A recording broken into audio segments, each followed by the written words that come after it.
can end your stream. And welcome back, everyone. Welcome back to the final series here, the final best of 3 of the night. Tonight has been a little bit shorter. Last night we were live deep into the 3 a.m.s in the morning here in Australia, but yeah, here these matches have been a little bit shorter, a little bit faster, a little bit less macro-oriented. A little bit, as we have had some longer games, to be fair, in some of the previous series, but we are here with a PvT between MaxPax and GuMiho.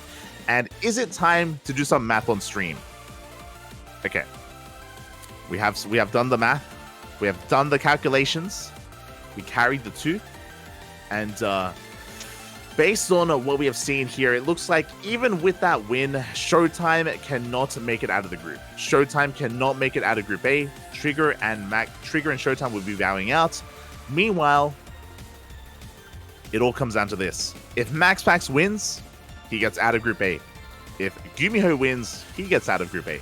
The loser is knocked out of the tournament. The winner advances on to the playoffs. It all comes down to this series. If I'm not mistaken, it may be a little bit more complicated than that actually, but for the most part, we are diving on forward here. The vetoes are done. The beeps are upon us. Game 1 will be taking place on Dragon Scales. GuMiho, of course, in the upper atmosphere, gathering his power from the sun. MaxPax, likewise, looking very serious here. I think he is very aware that, of course, everything is on the line, and we saw he was a little bit more jovial yesterday. We saw that, you know, he had a beat in his step, a smile on his face, but here, all serious, all business. Let's go.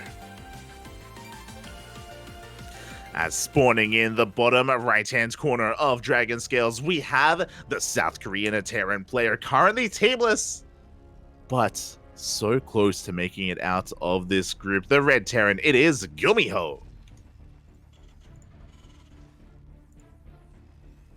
And spawning in the top left-hand corner, we have his opponent. We have the best Protoss player in all of Europe, representing Storm Gaming, the Danish Protoss player. It is MaxPax.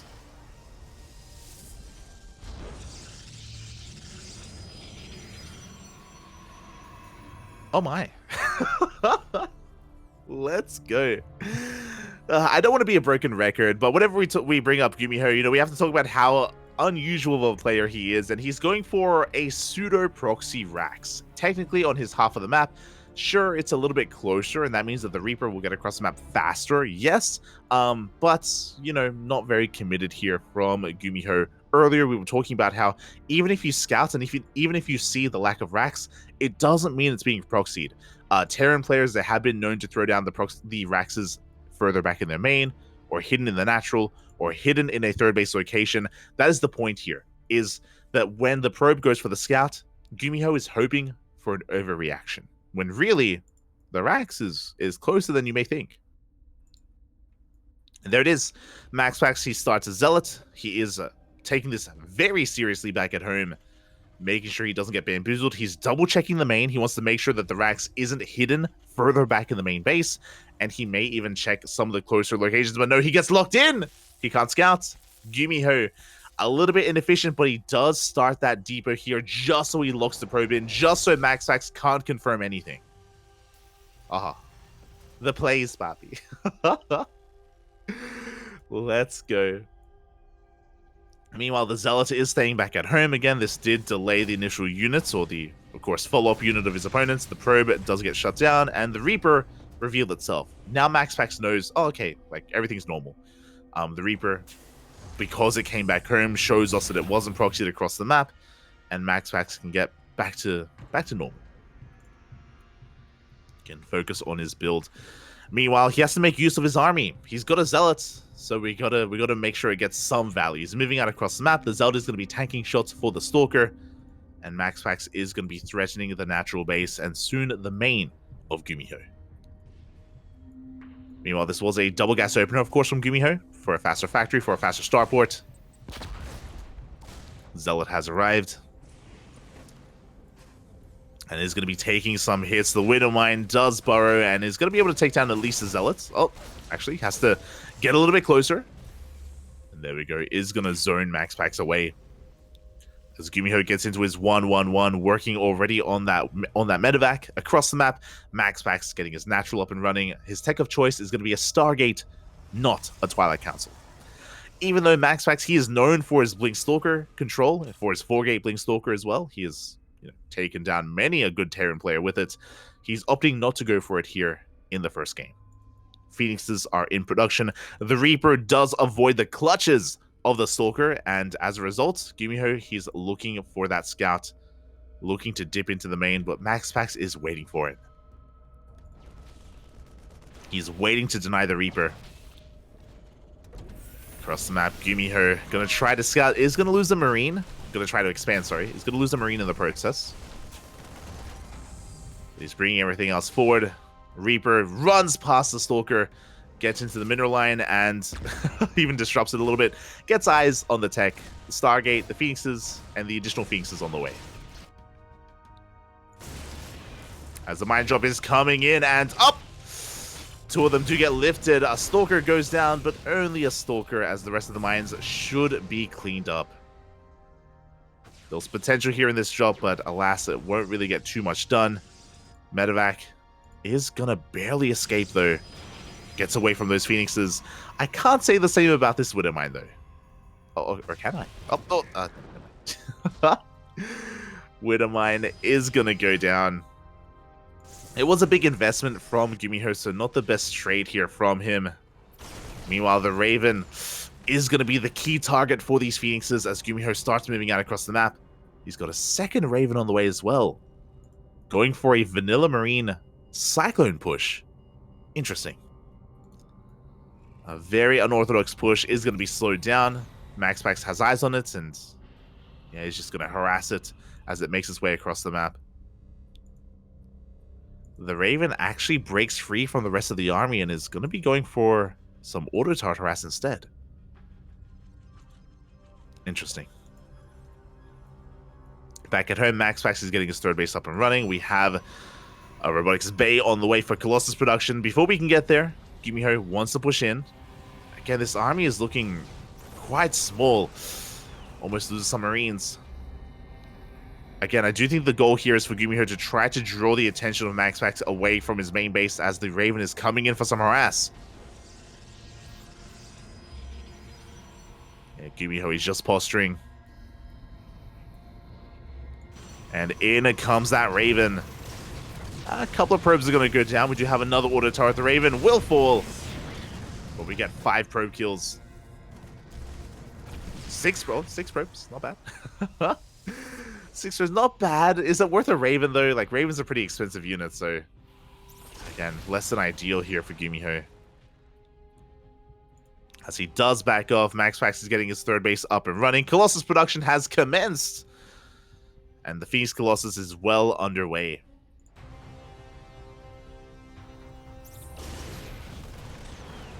We do see lock-ons have been broken. Not too bad. GuMiho behind this, he's just getting into his own setup. We do have a 3-1-1. Third CC is on the way, so GuMiho isn't going for a 2-base all-in. Important to bear that in mind. As he's going for a very bio-heavy composition. No tanks. No tanks here from GuMiho. Just Marines and Marauders. Again, we saw GuMiho... Oh, interesting. I was going to say we saw him really snowball out of control against Trigger earlier with Mass Liberator. But yeah, here he's actually rushing into a Ghost Academy instead. Interesting. I do appreciate it, definitely. Sorry, it was against not against Trigger. It was GuMiho against Showtime. GuMiho against Showtime. He was able to flex his Mass Liberator. Trigger played against Mario earlier. That's it. It's all blending together. But yeah, we can see GuMiho just going for a very different approach. Very Marauder heavy. Rushing into these ghosts for EMPs. And getting into his third base. Now, as GuMiho is moving out to expand and take the third, MaxPax is looking to slow him down. Moving out here with the 2 Immortals, 2 Colossi. Not too much of a ground army. Charge still isn't done either. Bear that in mind. No blink, no charge. But the Colossi, they're really the backbone of this army. Swiping away at the Marines. We do have that Raven, but it's going to be focused down. Just barely, it gets off the disables. GuMiho can try to chase this down, and it looks like he's going to be able to. Not enough engine for force fields. He gets the Immortal. Doesn't get the Colossus, but he does punish MaxPax for being so aggressive. As GuMiho immediately Maynards and saturates that third base, but the Phoenixes, they're coming in. Oh. A lot of workers are going to be going down. GuMiho. Okay, never mind. Only a couple. Only one SCV. I assume that more damage would be done. As MaxPax is setting up a Zealot Rumble at the same time, the main army of GuMiho pushing on forward takes down another Phoenix. We can see GuMiho, he does want to be active. He wants to push out. But the 3 Colossi are still alive, and we don't have a Raven anymore. GuMiho, he doesn't have as much pushing power. As he's vying for map control, cleaning up all these spotter zealots. As he moves out, we have that run by. It looks like we have enough reinforcements though that should be able to deal with this. And we're going to be able to kite our way back. Boys have to be pulled at the same time. Another Zealot Rabbi here at the third base. Damage is being done. 9 SCVs are going down at the same time. The main army of MaxPax is pushing on in. Oh, we even have a warp in into the main. This is becoming a bit much. GuMiho being pulled apart for a moment. And even though GuMiho holds, even though he does protect his third, he loses 14 SCVs. Basically an entire mineral line. Behind this, MaxPax getting into his second robo. Soon, Colossi. Oh, sorry, Disruptors. There you go. Disruptors are on the way. 5th base as well. GuMiho is at least able to shut down the Prism, but can he deal with this army? He does have 2 forces moving out. Zealot Rabbi does bring back one of those prongs. Once again, so much SCV damage. As GuMiho pushes in, the main army does keep up with the movement here of GuMiho. And MaxPax is going to be able to push this back. At the same time, we do have that force on the right-hand side. Is spotted by the Zealots. MaxPax knows, and he recalls back home. He is in position. Now, recall is on cooldown, so GuMiho can try to leverage that to his advantage. He still has a force here towards the left-hand side. Scans, he's pushing on in. He's looking for the cancel, and he will. He will force a cancel on this Nexus. He should at least. Up, up. No, it finishes. MaxPax. Okay, he's committed. He's going to try to hold on. So Nova goes off, shaves off a big portion of that army. Big Widowmine shots go off as well, though. As GuMiho is trying to push on in. His reinforcements are rotating around. Scan keeps MaxPax with half his army here on the right-hand side, which means GuMiho can collapse on these disruptors. Oh no! Oh god. Very big last-second splits, but a big Nova goes off. Marauders go down, but the Nexus will fall. Despite losing a couple of Marauders, despite losing some Ghosts, GuMiho, he takes a better fight. He gets the base, and that's what matters. Even a couple of probes.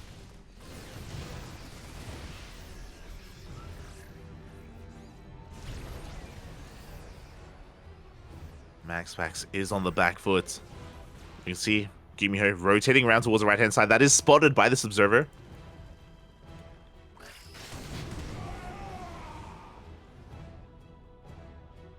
And even though MaxPax may have lost his base, he still preserved his high-tech units. He preserved his Colossus and his Disruptors. Oh, Line Shot is going to be going off. MaxPax double expanding behind this to catch up, to keep up.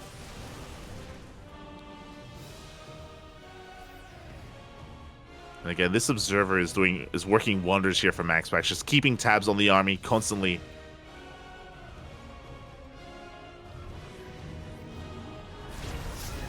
We can see premature Novas going off as well.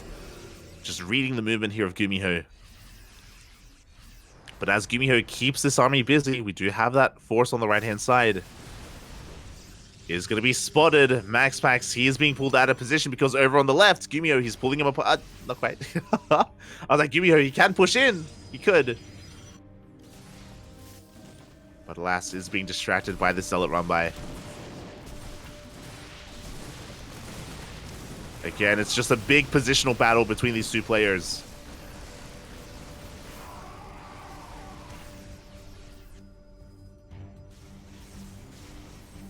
GuMiho, he wants to try to come in from behind. He wants to sandwich this army. MaxPax, he does have to be careful.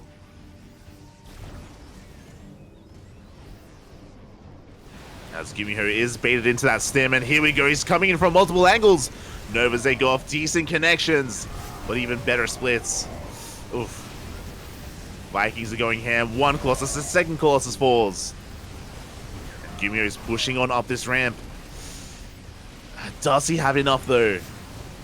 He's gonna be able to break the base, but back at home, three Zealots are just wreaking havoc. They take down a mineral line, 13 SCVs. GuMiho, he has a larger army, but he doesn't want to be forced all in. As he picks up, he lands that fourth base as his main.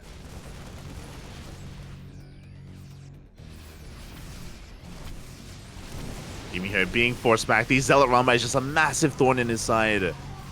Time and time again, they just keep bringing him back home or just getting insane amounts of damage. Uh-oh. Oh, God! Oof. Speaking of, 8 workers go down. GuMiho, he's fighting back.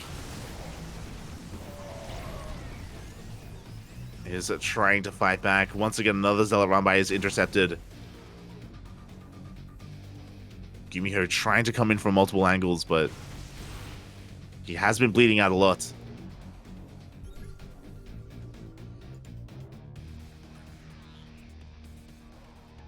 Oh. Liberators have now hit the field as GuMiho stims on forward. Yeah, the army of MaxPax is keeping up with him. Is going to shut down this army. The mines! Oh. Decent mine connections, but the Liberators go down. At the same time, GuMiho, he comes in on the right-hand side. He's going to kill this base. Is the recall going to finish in time? Up! It does. The Nexus falls, but the Colossus arrive.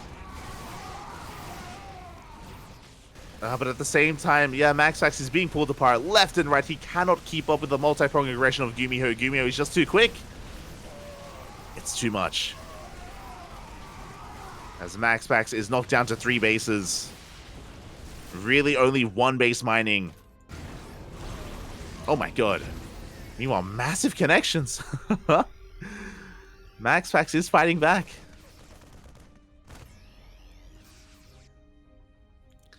Yeah, MaxPax, he has 1 mining base left. A couple of patches left in the natural. 1 patch left in the main.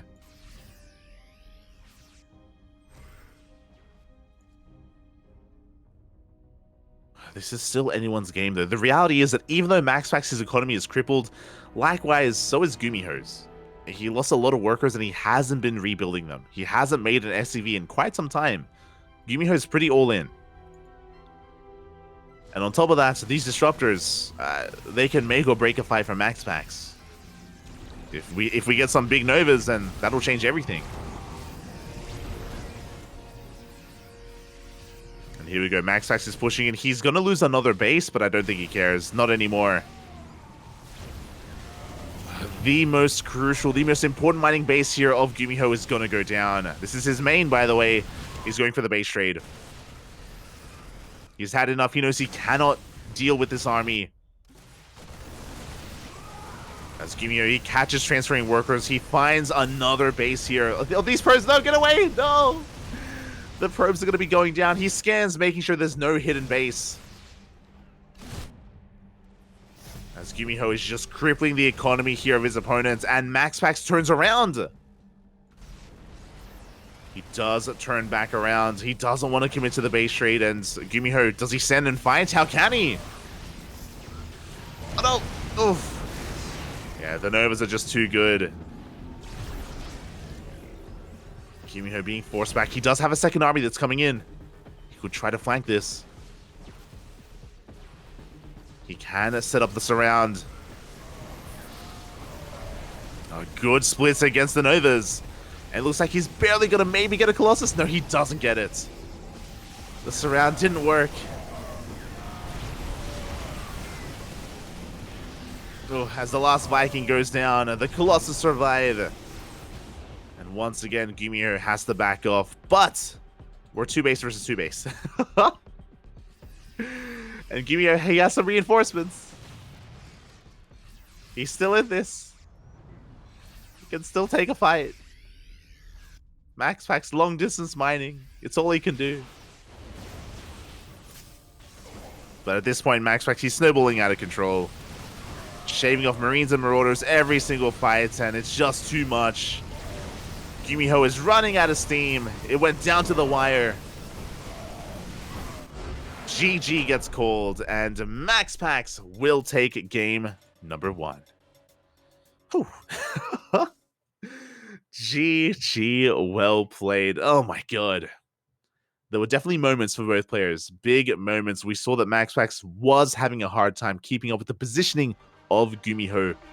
Was losing bases left and right. But what mattered at the end of the day was the main army. And MaxPax did a great job at preserving his disruptors and preserving his colossi. Very rarely did he lose any of them. As a result, they were just gaining so much value over time, and he had so much more staying power in these big fights, in these big engagements. Oh. And as a result, when the armies clashed, they typically went in favor of MaxPax. The entire game, it felt like GuMiho was just avoiding the army. The entire game he was avoiding the army, avoiding the fight for as long as he could. But he could only avoid it for so long. GG. GG. And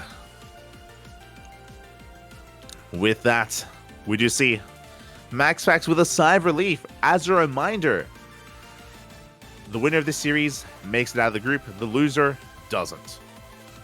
It's a very crucial match for both of these players. Whether or not they can continue their tournament run or not relies on this series. And I hope MaxPax doesn't celebrate too early, because that was really just game 1. And we have potentially 2 more games ahead of us as well. So hopefully he can just recover a little bit. Take a moment to himself. Don't forget, everyone, posture check. No slouching in the chat.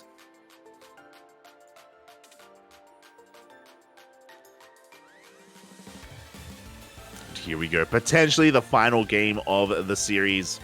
GuMiho needs to bring it back here and now.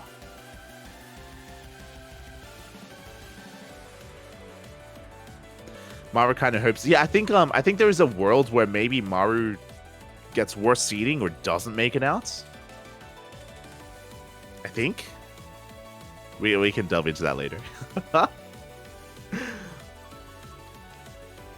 Because I think then it comes head-to-head, but Maru did defeat GuMiho in the head-to-head score, though.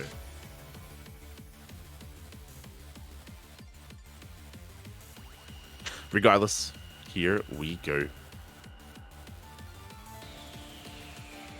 Game number 2 is upon us, and spawning in the top right-hand corner of Royal Blood, we have the South Korean Terran player representing himself down in this series, but not out. It is GuMiho.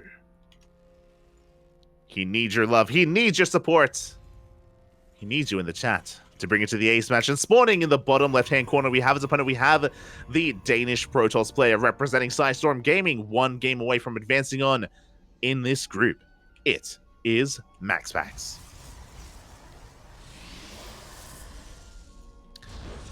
And yeah, I think we're just clarifying that basically, if MaxPax wins 2-0, then Maru will still make it out of the group, but it'll be in 3rd place instead of 2nd, which will mean worse seeding. It does mean that he has to play out more games, as he is seeded further back in the tournament than he otherwise would have if he was top 2.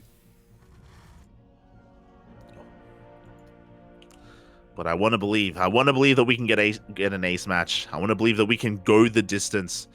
The reason for that, of course, is because I want more games. I'm greedy like that. I mean, and that game one was really close. It was really close. It was really cool to see GuMiho just, showcase his positional play, a masterclass of it, able to make MaxPax bleed quite a bit, which doesn't happen too often, MaxPax, he's the best Protoss for a reason, and for GuMiho to dance around him the way that he did was very impressive. Again, couldn't take a head-on fight, unfortunately, but impressive nonetheless. As we do see GuMiho going for a Rax Expand, we do have a single gas opener, so a very economic build here from GuMiho. No kind of weird fake proxy Rax this time. Meanwhile, across the map, MaxPax just going for a gate expand, a gate cyber expand. Very economic, very standard. Nothing out on the map. Ooh, actually, interesting. MaxPax did open up with a Zealot first again. This time, unprompted. In the last game, there was a fake proxy rack, so it made sense, but yeah, this game, he goes for the Zealot first anyway, just to be a little bit more assertive, a little bit more aggressive, and he is going to get caught out by that Reaper.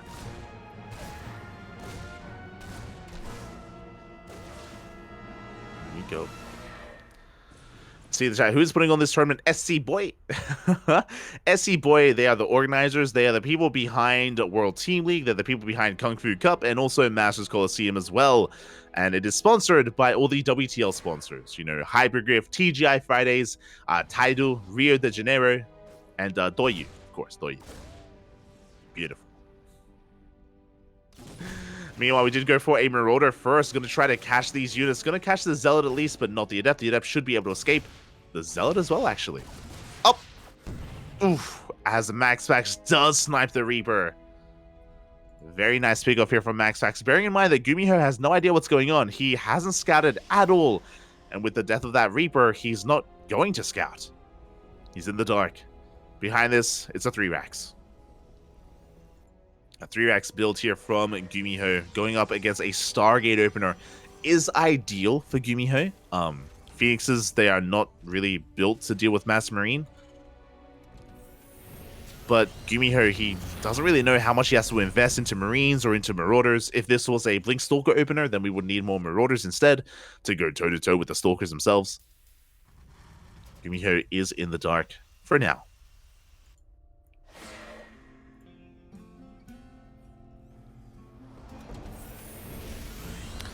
As MaxPax is going to be threading a shade in towards that natural base. We have an additional Adept joining the fray as well. Keeping tabs on his opponents and trying to get a read on what GuMiho is up to. And here we go, the Phoenixes arrive, the Adepts are pushing in towards that natural base. The Marines are forced to reveal themselves and forced to stim. Again, this is a great way to counteract the 3-Rax. Every stim hurts, there is no medevac, there is no sustainability to this army. And GuMiho is stuck at home. He wanted to be aggressive. He wanted to hit a stim timing, but alas, he won't be able to. He has to wait for the follow-up, wait for the reactor to finish, for the starport, for the add-on swap, for the medevacs. As a result, MaxPax is looking pretty comfortable. He's sitting back pretty here, working on his Colossus with the Robotic Spay, working on his third base, and MaxPax is in no real danger. He's making sure that there's no weird move outs, but again, so the way this works is that with a 3-Rax, you build up a really large bioforce and you move out across the map and you have like 1, maybe 2 stims in you to get damage done. Because there are no medevacs, that's all you really can do. But as we saw, we forced the stim back at home. We forced it to be used defensively instead. And that means that GuMiho can't move out. It means that he's stuck here and MaxPax can be free. He has so much freedom. Until the medevacs pop. And here we go, the medevacs have arrived. But even then, going for a drop play can be difficult against all these Phoenixes. They do provide a lot of map control. As I say that, here we go, GuMiho can now push out. He can now be free to stim a couple more times. And to be assertive.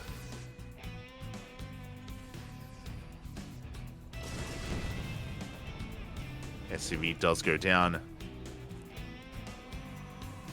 GuMiho is moving out. So these Phoenixes are looking to maybe snipe a medevac if possible. Oh. Even force a stim. And GuMiho is expanding, taking his third base on location.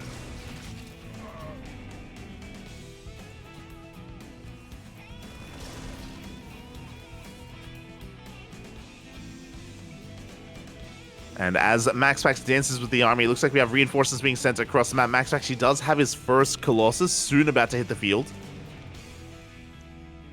No, sorry, his second Colossus and 2 Colossus, mate. We're fine. MaxPax, he can completely shut down this army as long as he doesn't get caught out of position. We do see him splitting up 1 Colossus for the natural, 1 for the third. And the Phoenixes are denying a drop into the main. So a beautiful defense here from MaxPax. Splitting up his army and really just becoming a brick wall. A wall that cannot be broken. GuMiho, though, he's going to try. He's going to be reinforcing here on the right-hand side. We have 2 more medevacs arriving.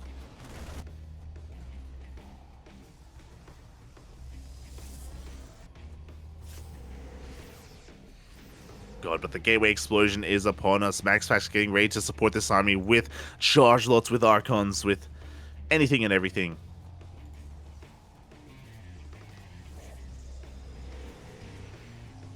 But for now, just posturing, just gaining map control, allowing himself to, or GuMiho allowing himself to get his third base up and running. Undisturbed. For the most part. As he's working on 2-2, we got the Ghost Academy on the way. GuMiho again sharking around. I don't think he really plans on committing. Hey, he's gonna catch some pylons though. Nice bit of value. Oh, he even catches the War Prism as well.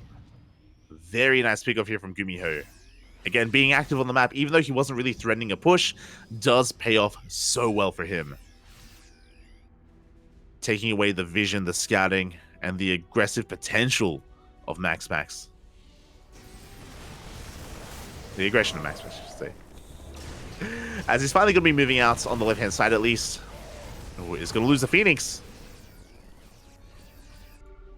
But yeah, on both ends, MaxPax, he's vying for map control. Trying to force GuMiho away. Oh, we do have 1 Colossus looking a little bit exposed. But there's Zealous to support. And we can see MaxPax taking a better fight here on both angles. At both ends. It's pushing through the center. GuMiho, does he have enough to hold on? That's the real question. No bunkers, no tanks, no Widow Mines. He does have Ghost for EMP. There we go. A big EMP on the Archon, on the Colossus. But there's still so much. Oof. There's still so much available. And this may just snowball out of control. GuMiho is setting up first round. He can flank the army, definitely. And he isn't bleeding out Marines, only Marauders. Meanwhile, we see MaxPax just looking to rotate over towards the third. Oh, and the boys are being pulled. A bit of a desperate moment here for GuMiho, but he loses 10 SCVs. No mining. The 4th base is delayed. I don't know if GuMiho can break this position. He's going to try. He's coming in from behind. He's coming in from behind. Going to try and set up a surround. Oh, God. The Colossus are going ham. A big mine shot. Some friendly fire as well. And with that friendly fire, it looks like at least the left-hand side is going to be broken. And that means that we don't really have an ability to collapse on this army. MaxPax just out trading GuMiho, and he's just snowballing out of control. He's pushing on in, and I think from here we can break the natural base as well. GuMiho just a little bit too greedy. Going for that 4th when he was. Delaying his Viking production, and yeah, MaxPax, he's busting into the natural. Again, that positioning was just too damn good. GuMiho trying to set up another surround. But there's so many Zealots. Big EMPs. But it's not going to be enough. It's not going to be enough as MaxPax just chases this down, runs it down. SCV's coming in from behind. And we are getting on top of the Colossus. It looks like finally the Colossus will be cleaned up, but who needs Colossus when you have Zealots? When you have Disruptors, there's still too much. One Colossus survives, GG gets called, and MaxPax will take the series 2-0. GG with that win, and MaxPax is going to be making it to the playoffs, I believe, in second place. Oh, there you go. We have the winner shot as well. MaxPax looking oh so happy, oh so chappy with that 2-0. That means that GuMiho will not make it to the playoffs. He will be eliminated from Masters Coliseum number 6. My condolences to the fallen players tonight. Exclamation mark be in the chat if you want a link to the Wikipedia page. But it is going to be players like Trigger, Showtime, and GuMiho. 2 Protoss and 1 Terran that will not make it out. The players that do make it out are Serral, MaxPax, and Maru, in that order. GG, well played. 1 Zerg, 1 Terran, and 1 Protoss. Really the favorite players. Serral, of course, the best Zerg in Europe. Maru, the best Terran in the world. MaxPax, the best Protoss in Europe. And I should also say Serral, probably the best Zerg in the world as well. Let's be real. The best of the best to make it through. But it wasn't easy. It was not easy. GuMiho, Showtime, and Trigger, they put up a big fight. They made it close, but they could not overcome the Titans that were in their group. And that's Group A in the books. All finito. All done here. All finalized. And that is merely the beginning. The beginning of Masters Coliseum. This is day 2 of 14. There's a lot of days of StarCraft, Papi. This is day 2 of 2 weeks of non-stop Masters Coliseum action. We still have Group B tomorrow. Sorry, Group D tomorrow. They're not doing it in order. It's going to be Group D tomorrow, 2 days in a row, followed by Group C, followed by Group B as well. And then after that, the playoffs. The playoffs are upon us as well. So much StarCraft ahead of us. And not just that, not just the Masters Coliseum, but we also have KSL, we have the Tenacious Turtle Tussle, we potentially have OSC King of the Hill.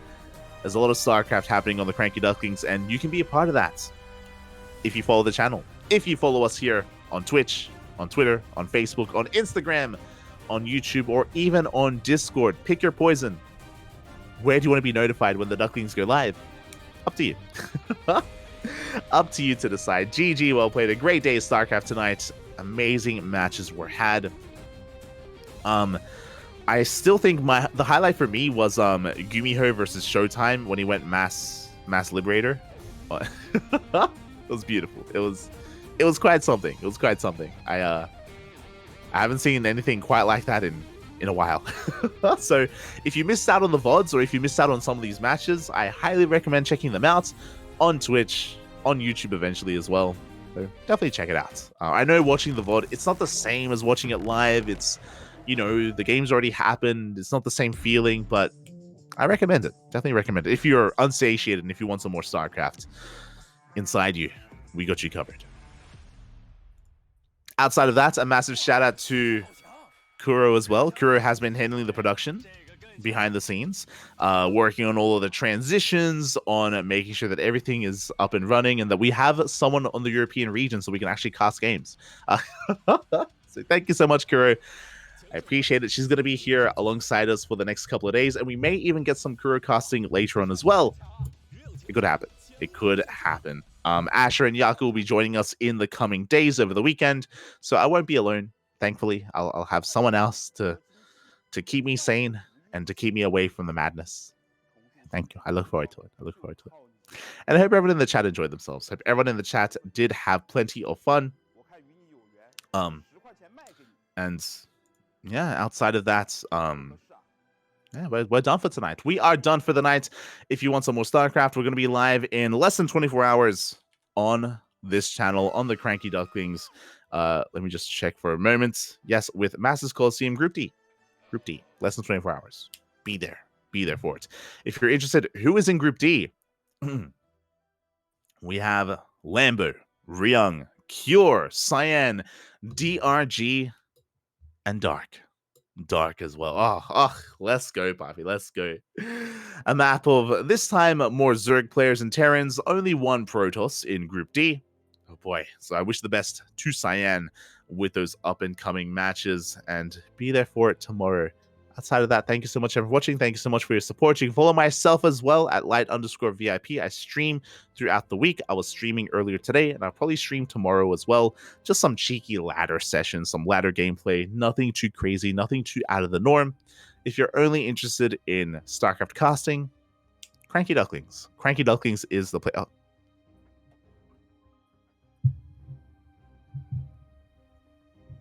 The CranKy Ducklings is the place to be. So, yeah, you can follow us there if you're interested, or you can follow us here if you're interested. Otherwise, thank you so much for watching. Thank you so much for your support. We'll see you guys tomorrow. And until then, enjoy yourselves, stretch your roaches, hydrate your hydras, massage your marines. And we'll see you tomorrow. Bye. Bye.